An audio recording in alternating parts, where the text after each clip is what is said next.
Zé Versátil, sempre coisas maravilhosas. Zé Versátil, sempre coisa maravilhosa. Fala pessoas, tranquilidade aqui. Já Versátil, sempre coisas maravilhosas e bastante novidades. Muito obrigado você que chegou aqui no canal. Então, se passou por aqui, não esqueça, deixe seu like, seu comentário, inscreva-se, acione o sininho e espalha para geral. Sejam todos e todas bem-vindas ao Bate-Papo com Versátil.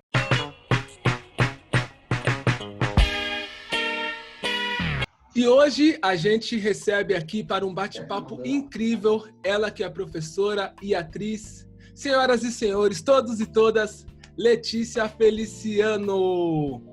Bom dia, boa tarde, tudo bem, Letícia?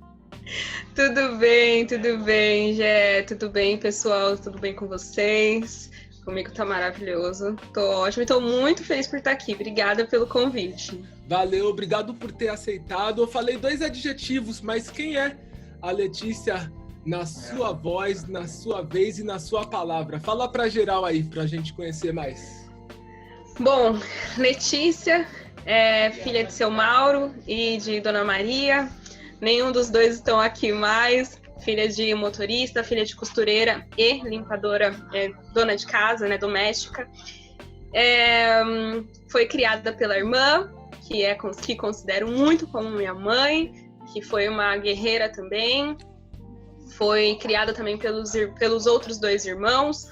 E hoje, graças ao ensino que teve em casa, graças à educação que teve em casa pela irmã, e pela vida que foi muito bondosa comigo, cresceu, virou professora, virou atriz, virou criadora de conteúdo, virou uma amiga de todas as pessoas e hoje luta muito pela autoestima, pelo amor próprio de nós, mulheres pretas, na rede social.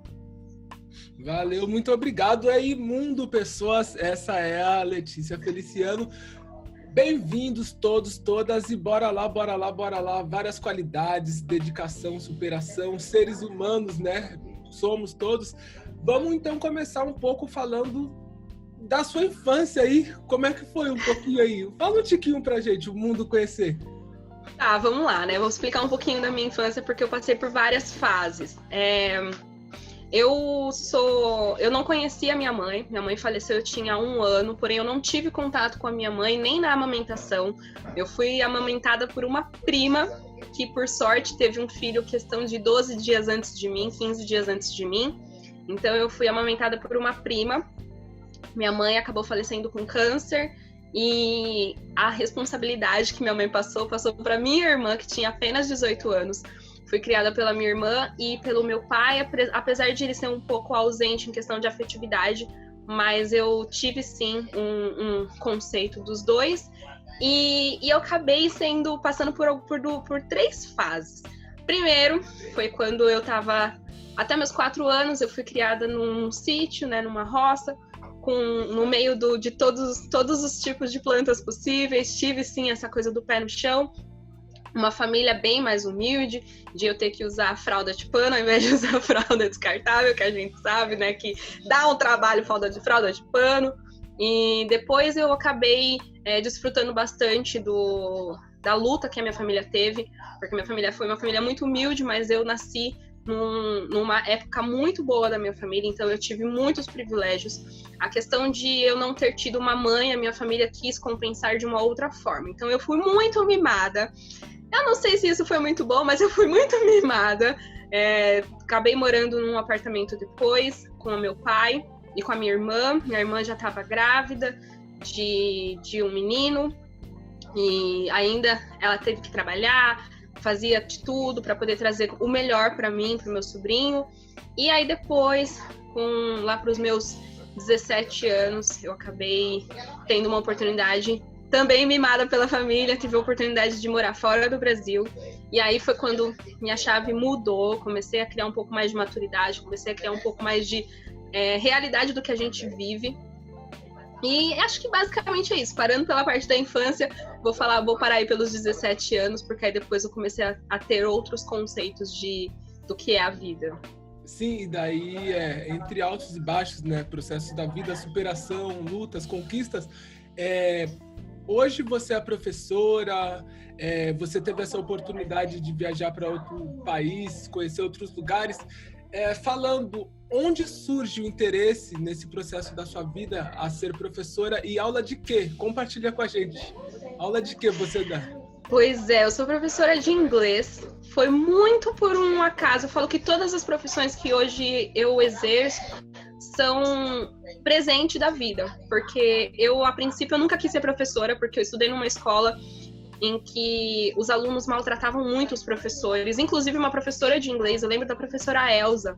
Ela era uma senhora super descolada, usava all-star, super moderna, porém os alunos super menosprezavam ela. E aí eu lembro que eu tinha, acho que os meus 14, 15 anos, teve uma vez que um aluno jogou um tênis na professora. E eu fiquei em choque. Falei, eu nunca vou querer ser professora na minha vida. Só que, quando eu percebi, na escola que eu estudava inglês, eu acabei sendo assistente. Comecei a ajudar, dando aula de SOS. E aí eu comecei a pegar gosto. Eu vi que muitos alunos começaram a me procurar para poder fazer aula de SOS, né? Reforço, né? E aí eu fui, e quando eu voltei do Brasil, depois de 2 anos, eu falei, eu só sei fazer isso, eu só sei dar aula, eu só sei ser professora. Foi aí que eu realmente falei, não, agora eu vou vestir a camisa, vou ser professora, vou fazer isso, mas eu vou fazer muito melhor. Eu não quero passar pela situação que a minha antiga professora passou. Então eu busquei ser muito diferente, busquei ser mais dinâmica, busquei ser algo que até então eu não via muito nos professores que eu tive.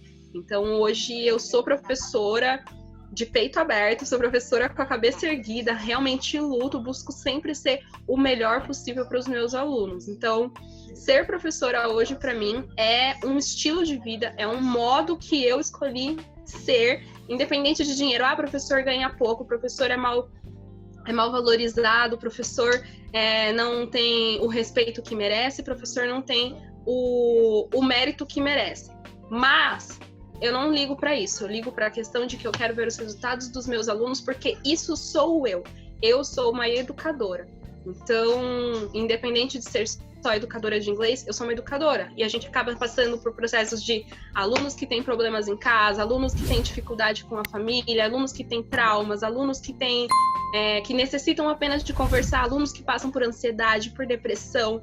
E essa é a função que eu busquei para mim, de realmente, além de ser só uma educadora, ser sim um braço aberto, uma pessoa que está ali disposta a afagar, disposta a abraçar e simplesmente estar ali pelos alunos.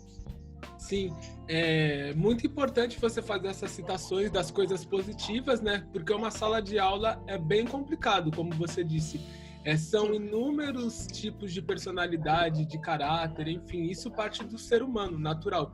No seu dia a dia, você começa a dar aula em que ano? Você lembra o ano que você iniciou? Eu comecei a dar aula, eu dava aula primeiro em escola de idiomas, depois eu passei a dar aula para ensino infantil, para criancinhas, para bebês até os 6 anos de idade. Depois eu dei aula para ensino fundamental, que é dos alunos dos 7 anos até os 17, não, até os 15, né, 14, 15 anos, e depois eu tive uma experiência com o ensino médio. Quando eu entrei no ensino médio, aí eu falei, eu acho que eu não consigo, porque realmente o pessoal já tem uma maturidade diferente, já tem um conceito diferente, e aí foi onde eu falei, bom, eu acho que aqui já foi o meu limite. Então eu gostei muito de dar aula para ensino fundamental. Hoje eu não atuo em escola de ensino, hoje eu trabalho particular com as pessoas com os alunos privados, com os alunos particulares, mas eu tive uma experiência aí de quase 10 anos em escolas. Caramba, você tá, então, quase 10 anos. Atualmente você tá com? Tô com 27. Começou antes dos 18, é legal, é importante. Que quanto mais cedo algumas pessoas criam responsabilidades, algumas coisas na vida deslancham. Isso eu falo por experiência própria, né? E eu incentivo as pessoas também a um momento da vida criar responsabilidade, seja profissional, entre outras coisas. E a gente falando assim, para a gente concluir essa fala sobre escola, professores, como você enxerga na atualidade? Eu não digo somente a matéria que você executa, tudo. Como você enxerga o professor dentro esfera de educação no Brasil, né? Sim. Hoje, nesse período de quarentena, nesse período de confinamento que a gente está, eu tenho sentido muito pelos professores que tiveram que se adaptar com o sistema de ensino remoto, porque não é algo simples, não é algo comum, não é algo que a gente foi educado, foi ensinado e tutoriado a fazer. Então eu vejo muito que os professores se cobram demais, os professores são muito cobrados também, então o excesso de frustração dos professores é muito grande nas escolas, tanto nas particulares quanto nas públicas. Eu acredito que nas públicas acaba sendo muito mais trabalhoso, né? Então hoje eu tenho, nessa atual esfera que a gente está, eu vejo muito a dificuldade dos professores de, além de ser professores, tem que ser ligados à tecnologia, o que é muito complicado para eles, mas em questão da didática, tudo isso me machuca saber também a questão dos conceitos de zonas, né? Então, por um exemplo, o ensino de uma escola estadual no centro é diferente do ensino da escola estadual das periferias e das periferias da periferia, né? Então, quando eu tive um período que eu trabalhei numa escola em Guarulhos, e era muito afastado do centro, absurdamente afastado do centro. Se eu não me engano, ele pegava a zona 3, que é a última zona de ensino. Então, os professores recebiam materiais de última qualidade, recebiam poucos materiais, se recebiam alguns, e os alunos tinham que dividir apostila, e o professor tinha que se virar, enfim. A questão do ensino do professor para a escola pública é muito complicado mesmo. Quando as pessoas, os familiares, os amigos perguntam: mas você não vai prestar concurso? Presta concurso público. Eu falo: olha, eu não tenho condição emocional e não tenho estrutura psicológica para trabalhar numa escola estadual nesse momento, porque eu sinto muito pelos professores que acabam sendo afastados por questões de psicológicas, se realmente são afetados por conta dos alunos, e infelizmente não vou falar que é só por conta dos alunos, mas sim é todo um sistema que a gente é condicionado a trabalhar, a gente é condicionado a viver e aceitar, e se virar com o que tem. Então, falando sobre a parte estadual, o professor ele é muito desafiado. Então, eu imagino agora, nesse momento, que o professor, além de tudo, tem que saber mexer no computador e não tem nenhuma ajuda aí de vamos fazer um tutorial de como mexer, como produzir vídeos para os alunos, como fazer aulas ao vivo para os alunos. Então, agora, eu tenho sentido muito por todos eles, todos os professores particulares e estaduais, em relação às aulas remotas. Isso daí é triste, né? Trazendo para a atualidade, porque, vamos dizer, do poder público ou da instituição que o profissional trabalha, não ter essa sensibilidade de procurar passar esse aprendizado e tudo, mas é legal saber o ponto de vista seu que está dentro da máquina. E virando a chave agora, falamos sobre ensino, a professora. E aí, como é que é esse rolê? Atriz, modelo? Fala um pouco desse rolê aí, que seu Instagram, as fotos são incríveis, o trabalho que eu tenho acompanhado. Fala um pouquinho assim da sua carreira aí, de atriz, modelo, como foi, o que é? Então, foi a mesma coisa. Quando eu vi, eu já estava fazendo. Quando eu vi, eu já era. A área de atriz, eu vim descobrir quando eu estava morando no Canadá. Eu sempre fui uma pessoa, apesar de gostar de estar na frente das câmeras, eu sempre tive muita dificuldade de lidar com as pessoas. Sempre tive muita dificuldade de afetividade, sempre tive muita dificuldade de mostrar afeto, até mesmo porque a minha família não é uma família de afetividade, minha família não é uma família de afeto, de abraço, de beijo. Então eu sempre tive muita relutância com pessoas que me abraçavam, muita dificuldade com pessoas que queriam me beijar. E aí eu acabei entrando pro teatro. Na verdade, uma professora na escola que eu estudava, ela me indicou fazer algumas aulas de teatro. E aí, quando eu voltei pro Brasil, eu voltei, super afim de continuar fazendo isso. E aí, mas só por uma questão de lidar com as pessoas, de sair da aula de teatro e comer alguma coisa, beber alguma coisa, porque nem amigos de verdade eu tinha, pra você ter noção, Gé. Eu passei tipo, quase 2 décadas sem ter um amigo de verdade, de falar assim, nossa, esse assim é meu amigo. Eu sempre tive muita dificuldade. Isso daí, eu acho que a questão familiar e a questão também da ausência de paternidade, maternidade, isso também tem muita influência. E aí, quando eu acabei trabalhando com teatro, quando eu vi, eu tava fazendo musicais, quando eu vi, eu tava fazendo peças, quando eu vi, eu já tava ganhando dinheiro com isso. Falei, caraca, eu acho que eu levo jeito pra isso.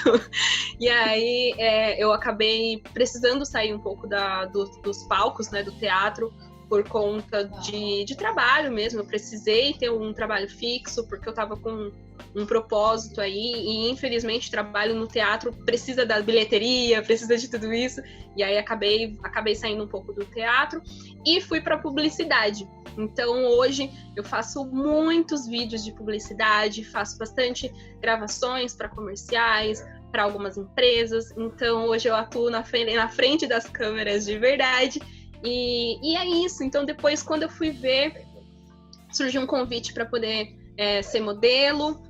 E aí eu comecei a tirar fotos para catálogos, para algumas lojas. Eu falei, caramba, agora eu sou modelo. E como uma curiosidade, eu acho que antes de eu ir para o teatro, eu lembro que eu, por volta talvez de 16 anos, eu quis ser modelo.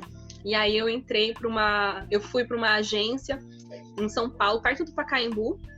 E eu fui para uma agência, e aí eu lembro que a professora de modelos, alguma coisa assim, de desfile, ela olhou para mim e falou assim, olha, você não tem característica nenhuma para ser modelo, porque eu conto do seu cabelo. Naquela época eu tava começando a avaliar a questão de ir pro natural. Eu ainda alisava o meu cabelo. Eu falava, por causa do seu cabelo, por conta do seu tamanho, por conta da sua textura, você não tem perfil para ser modelo. E ela me mostrou alguns perfis, e eram só aquelas brancas, russas, loiras, altas. E eu ficava assim, então tá bom, então não tem problema, eu não vou ser modelo. E aí isso ficou apagado na memória. E aí depois, quando eu fui convidada para poder fazer algumas fotos e começar a trabalhar como modelo, do nada eu lembrei dela. Falei, nossa, que mudança que a vida dá, né? Que viravolta que a vida dá. Se eu realmente tivesse me diminuído, entrado em algum trauma em relação ao que eu tinha ouvido na época, provavelmente eu não teria aceitado nenhuma dessas propostas, estaria em pânico e odiaria meu corpo pro resto da vida, né? Sim, é bem puxado, é complicado. A gente vive num sistema onde pessoas descaradamente, né, têm ações, assinaturas, são racistas, isso é fato. E assim, de você, representatividade, autoestima, fale um pouco aí desse processo no universo que você caminha, não só artístico, mas no dia a dia.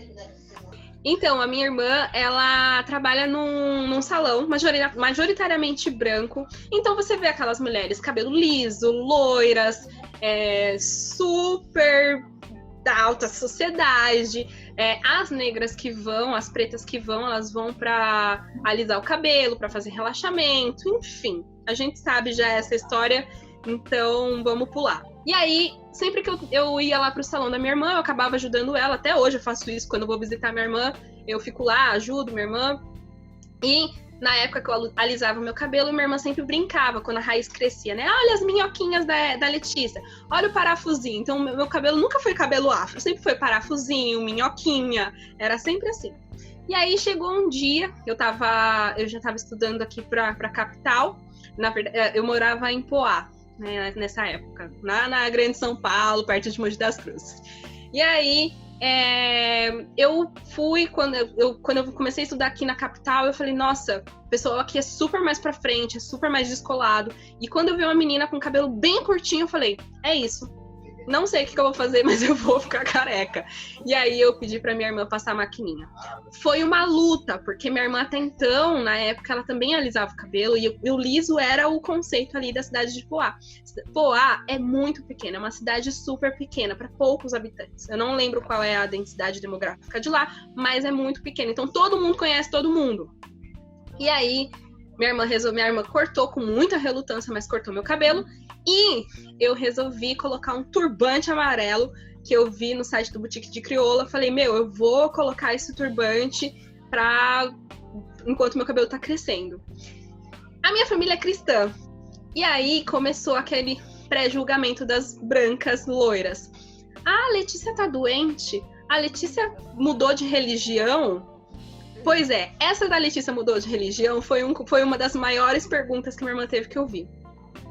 E aí, porque é uma preta de turbante amarelo que raspou a cabeça. E aí, pois é, a gente ri de nervoso. E aí depois passou um tempo, eu não voltei atrás, continuei cuidando do meu cabelo, continuei deixando meu cabelo crescer.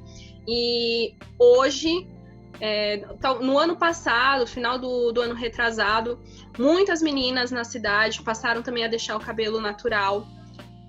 As meninas no salão da minha irmã, algumas funcionárias também passaram a assumir o cabelo, passaram a deixar o cabelo mais natural e começaram a me perguntar como que eu cuidava do meu cabelo, começaram a perguntar o que eu fazia para o meu cabelo ter a definição e tudo mais, porque o meu cabelo é um tipo 4B, 4C, tem uma mistura aí bem grande no meu cabelo.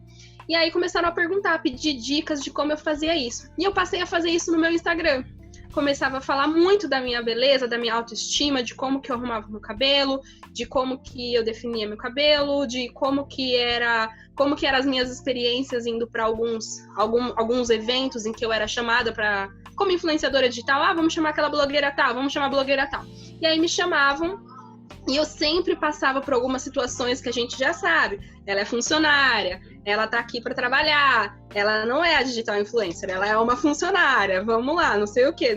Então sempre me confundiam com uma recepcionista e tudo mais, eu sempre compartilhava isso na rede social e sempre falava, gente, olha como eu tô maravilhosa. Isso aqui é cara de quem tá trabalhando na recepção? Pode ser, só que nesse momento eu estava sendo como influenciadora digital e as pessoas me chamavam como influenciadora digital? Não! E aí, esse tipo de se valorizar, de se exaltar, de trazer um pouco de humor nas realidades que a gente enfrenta, as meninas passaram a me chamar. Muitas tinham baixa autoestima, porque queriam sim ter o cabelo afro assumido, porém o pai não gostava, a mãe não gostava, a igreja não gostava. O conceito da igreja é cabelo liso, e aí as meninas que queriam deixar o cabelo afro, volumoso, não conseguiam, então vinha abaixo a autoestima. E aí foi assim que eu comecei a chamar as minhas manas para conversar, comecei a ajudá-las de alguma forma. E isso foi crescendo, foi tomando uma proporção em que hoje muitas meninas me chamam, me perguntam, me pedem ajuda, me pedem conselho em questão de autoestima e autovalorização do corpo, da identidade, de como realmente ser uma mulher preta no Brasil.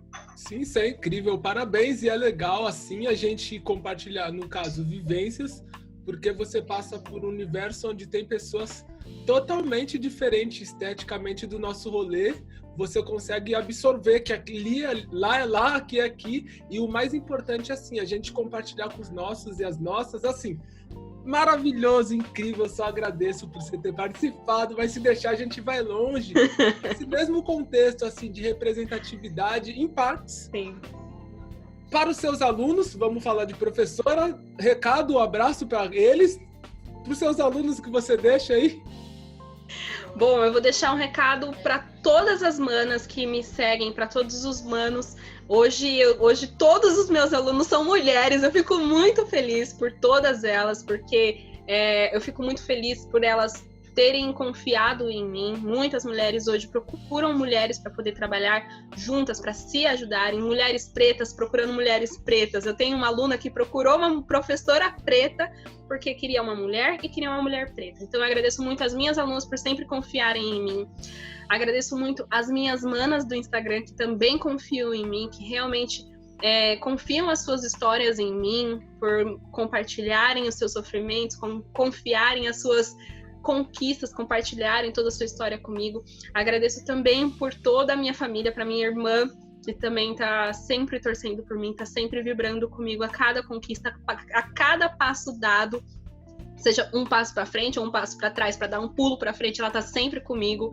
Agradeço muito, muito, muito mesmo a Deus, que também, se não fosse Ele, eu não conseguiria nada disso, eu não conseguiria estar onde eu tô. Então, todas as vitórias, todas as glórias que hoje eu posso falar, caramba, eu consegui tudo isso, graças a Deus. Né? Então, graças a Deus, graças ao alicerce que é a minha família, graças aos amigos que hoje eu tenho e graças às pessoas que hoje confiam em mim para ser quem eu sou e para realmente ser mais transparente, sem ter aquela casca dura da mulher que sempre lutou e tem que ter a aprovação da sociedade para poder continuar indo para frente. Hoje não, hoje eu realmente consegui tirar essa casca, consigo falar, nossa, tô leve, consegui chegar onde eu tô, graças a todas essas pessoas. Então, muito obrigada, só gratidão. Isso mesmo, seguimos. Então, assim, eu falo para todo mundo quando a coisa fica preta aqui, pessoas, sigam pessoas pretas, curtam pessoas pretas, deixem comentários no trabalho de pessoas pretas, compartilhem conteúdos e coisas de pessoas pretas, invistam capitais em pessoas pretas, nas redes sociais, onde a gente te encontra, como? Vamos lá. Na rede social, vocês podem procurar como a professora de inglês, @Miss Letícia. Na rede social de criadora de conteúdo, a Letícia Feliciano, Letícia com TH. E vocês também conseguem encontrar no YouTube, Letícia Feliciano para a parte de criadora de conteúdo e Miss Letícia também para a parte de inglês. Tá? Então, eu uso basicamente esses dois meios, YouTube e Instagram. Lá vocês encontram tudo. Lá vocês estão a par de tudo. Também abordo assuntos importantes para a nossa sociedade, ainda mais agora que a gente tem enfrentado aí um boom racial que a gente cansou e a gente resolveu botar a boca aí no trombone para poder falar, gente, a nossa voz importa, nosso conceito importa, a nossa cor importa, nossa sociedade importa. Então, lá no YouTube, lá na rede social, no Instagram, vocês conseguem ter todo esse acervo. E além do Gé, obviamente, lá também na Letícia Feliciano, vocês conseguem ter todo esse conceito. E uma professora preta no Miss Letícia. Ok. Eu só tenho a agradecer. Muito obrigado por ter participado, dado essa oportunidade de compartilhar com o mundo um pouco da sua história. Agradeço muito. Então, assim, pessoal, todas as coisas referentes a ela vai estar aqui na descrição do vídeo. Não esqueça, inscreva-se, deixe seu like, vai lá no canal dela, inscreva-se. Como eu disse, siga, curta, compartilhe, propague. Letícia, eu só tenho a agradecer. Muito obrigado por estar participando aqui. Indique as manas, indique os pretos, indique pessoas para estar aqui comigo também batendo um papo. E só agradece. Gratidão